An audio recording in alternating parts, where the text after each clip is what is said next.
Alright, so this first film is like a random one, but it's one that I've been eagerly awaiting since I saw it announced last year, and I've been checking IMDb like every day to see when it would get a release, and it finally got released on Netflix this past weekend. That movie being Asterix et Obelix, The Middle Kingdom as it is translated in English. This is based off of a cartoon that I grew up watching and comics that I grew up reading. I am a big fan of these characters, and so I was ecstatic to see this film. And I was very pleased with what I saw, so let's get into it.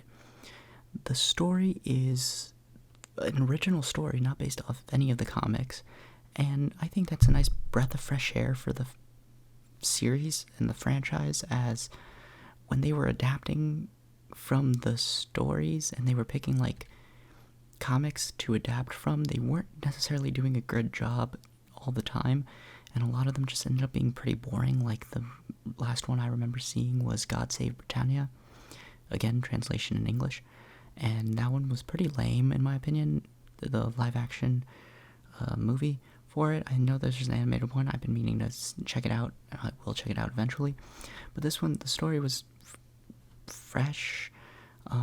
It was a bit like just felt over bloated at times, as it is about the Middle Kingdoms, this Chinese empress whose daughter escapes getting captured, and they go to the Gauls, are main characters, and it's just a fun time.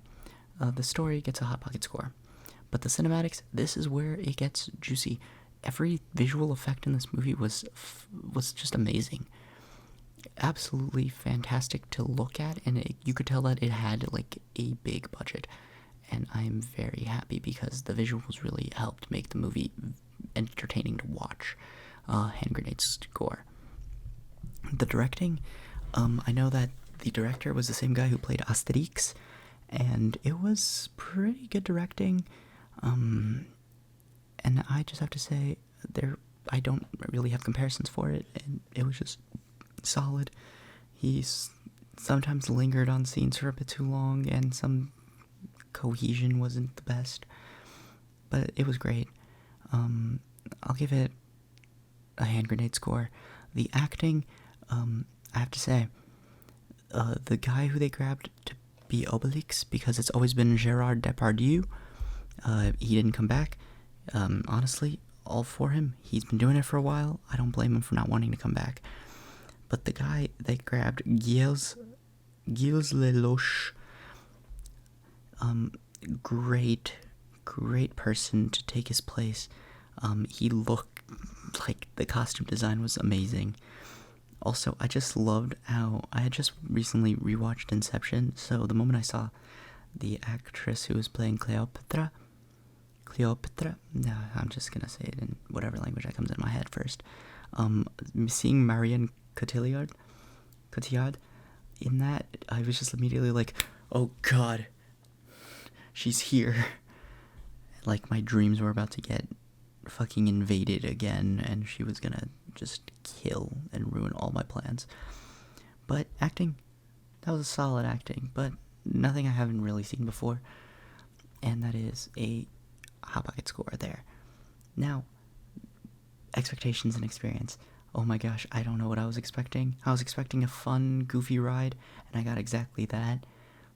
It's no Mission Cleopatra, and honestly, no movie will ever be Mission Cleopatra, because that was the best live-action Asterix et Obelix we will ever get and we will ever see in our lives.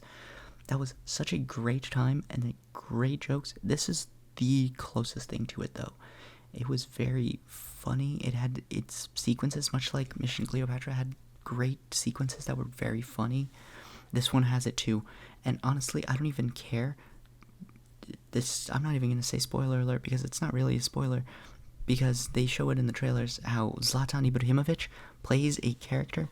His character's name is Antivirus, and every scene that involves him is absolutely hilarious. I loved every scene that Zlatan was in.